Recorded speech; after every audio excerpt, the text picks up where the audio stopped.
American reporters on their first trips to the Middle East to get a better idea of what Arabs and Americans really know and think about each other 1 year after September 11th. Really Kuwait people feel a collateral relationship between both societies, although sometimes people in Kuwait believe that the American administration's policies sometimes are not balanced or understood. They are part of a series of Arab and American journalist exchanges that started with my exchange with Egyptian TV reporter Shireen El-Wakil for a joint assignment dealing with the growing cultural and communications gap between the two regions as a result of the September 11th tragedy and other crises. 5 reporters from local NBC stations across the country exchanging places with 5 reporters from MBC, the Middle East Broadcasting Center, based in Dubai, with bureaus throughout the Middle East and North Africa. MBC Amman. Dispelling the myths about America and dispelling the myths about the Middle East in America. From Burbank to Beirut, KNBC's Conan Nolan and MBC's Raya Abi-Rashed taking turns hosting each other and addressing their respective misconceptions about the other's culture. In the infamous war-torn Beirut, where Americans first became the mass victims of Middle East terrorism with the 1983 suicide bombing of the Marine barracks, they profiled the new Beirut and its return to its traditional role as the playground and Paris of the Middle East. 10 years after they stopped fighting in this city, Muslims and Christians are living and working together, a model for the rest of the Middle East, if not for the rest of the world. In their search for some common ground between these regions and cultures so polarized by current events, WDIV Detroit's Marcella Lee discovered some in Amman, Jordan, with local families that have relatives living in suburban Dearborn, Michigan, America's largest Arab and American community.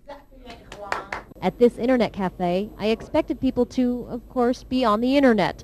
But what I didn't expect were the walls full of books, all American titles. And upstairs, a cafe that's more like an outdoor bar, where young people smoke flavored tobacco, chat, and enjoy the same music we like in America.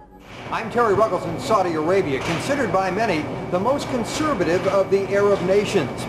While WCAU Philadelphia reporter Terry Ruggles explored Saudi lifestyles and many of their religious traditions which seem so restrictive and alien to Americans, KXAS Dallas reporter Scott Gordon in Tunisia was discovering a much more open interpretation of Muslim life and the problems with making sweeping generalizations about Arab life. Much of Tunisia is a surprise. In the thriving markets of Tunis, the first thing you notice is what you don't see. No men with long beards, no women with veils covering their faces. Couples openly showing affection. Despite all the cultural and religious differences, an American visitor is struck by how much Tunisia has in common with the United States, from women's rights to the way people dress. This could be almost any shopping mall in America, but it's not. We're in Kuwait City, at a hub of social activity, the mall, to sample public opinion 11 years after the liberation and another time of crisis in the Middle East.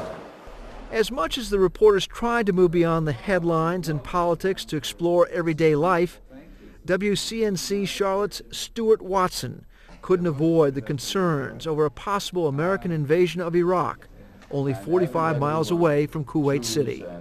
When you say go to war, that means you expect a bomb to come on your home.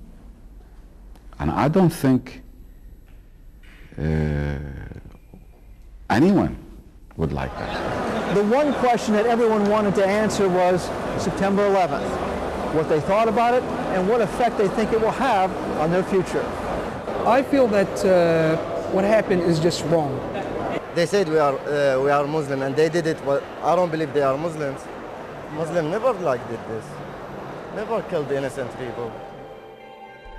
During the week of the September 11th anniversary, it will be the Arab reporters' turn to explore American sentiments and values in their search for the common ground both cultures will need to move forward. In Kuwait City, this is Mike Saray reporting.